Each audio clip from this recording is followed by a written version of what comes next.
Imagine you read 1 hour a day about history.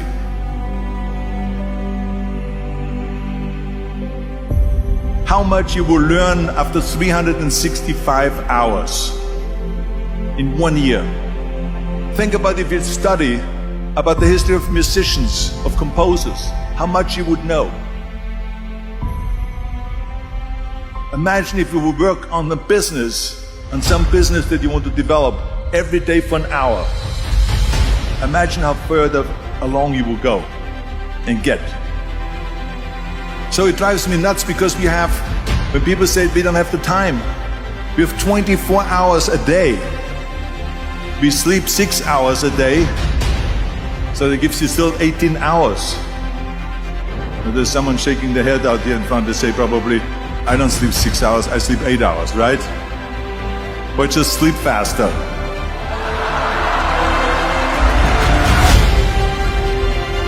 So we have 18 hours a day. The average person works around 8 to 10 hours. So let's assume it's 10 hours, so we have 8 hours left. Then you travel around an hour a day, maybe 2 hours a day. So now you have still 6 hours left. So what do you do with these 6 hours?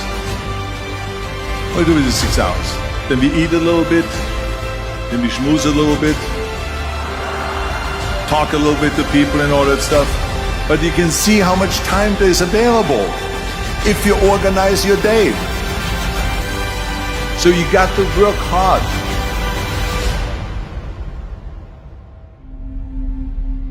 I mean, let me tell you something. When I went to America, I went to college.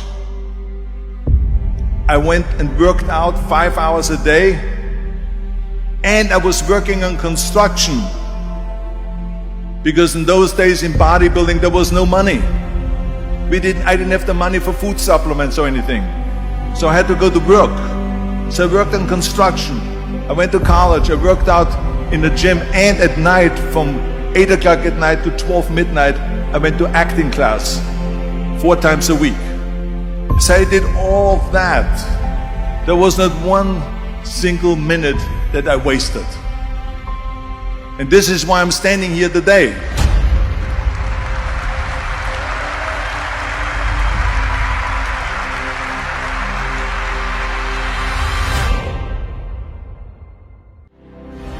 Now is the time to start building your marriage.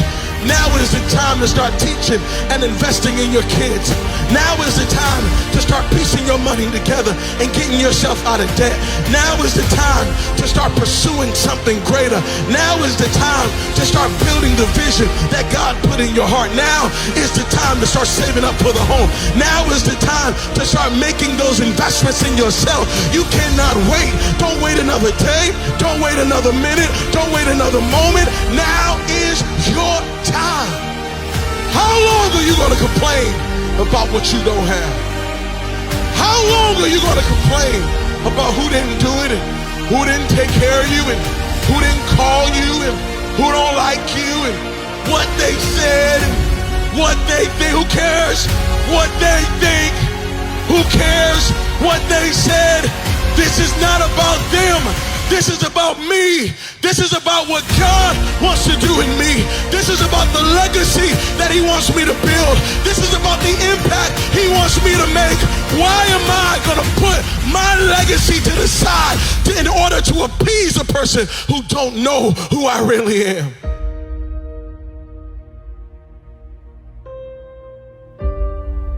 You got to get to a place where you recognize that I'm not just here passing time. I'm not just here just having fun, but I'm here to build legacy. I'm here to make things happen. I'm here to change the world. Now is your time. My experience is with people that we're probably running at about 51% of our capacity. Something, I mean, you can think about this yourselves. I often ask undergraduates how many hours a day you waste or how many hours a week you waste. And the classic answer is something like 4 to 6 hours a day. You know, inefficient studying, watching things on YouTube that not only do you not want to watch, that you don't even care about, that make you feel horrible about watching after you're done, that's probably 4 hours right there. You know, you think, well, that's 20, 25 hours a week, it's 100 hours a month, that's 2.5 full work weeks, it's half a year of work weeks per year. And if your time is worth $20 an hour, which is a radical underestimate, it's probably more like 50 if you think about it in terms of deferred wages. If you're wasting 20 hours a week, you're wasting $50,000 a year. And you are doing that right now. And it's because you're young, wasting $50,000 a year is a way bigger catastrophe than it would be for me to waste it, because I'm not going to last nearly as long. And so if your life isn't everything it could be, you could ask yourself, well, what would happen if you just stopped wasting the opportunities that are in front of you? You'd be who knows how much more efficient? 10 times more efficient, 20 times more efficient. That's the Pareto distribution. You have no idea how efficient people get. It's off the charts. Best thing you can do is teach people to write, because there's no difference between that and thinking. And one of the things that just blows me away about universities is that no one ever tells students why they should write something. It's like, well, you have to do this assignment. Well, why are you writing? Well, you need the grade. It's like, no. You need to learn to think. Because thinking makes you act effectively in the world. Thinking makes you win the battles you undertake. And those could be battles for good things. If you can think and speak and write, you are absolutely deadly. Nothing can get in your way. So that's why you learn to write. It's like, and I can't believe that people aren't just told that.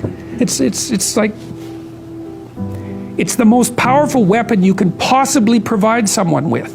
And I mean, I know lots of people who've been staggeringly successful and watched them throughout my life. I mean, those people, you don't want to have an argument with them. They'll just slash you into pieces. And not in a malevolent way. It's like, if you're going to make your point and they're going to make their point, you better have your points organized, because otherwise you are going to look like and be an absolute idiot. You are not going to get anywhere. And if you can formulate your arguments coherently and make a presentation, if you can speak to people, if you can lay out a proposal, God, people give you money, they give you opportunities, you have influence. Make it a schedule and stick to it. Okay, so what's the rule with the schedule? It's not a bloody prison.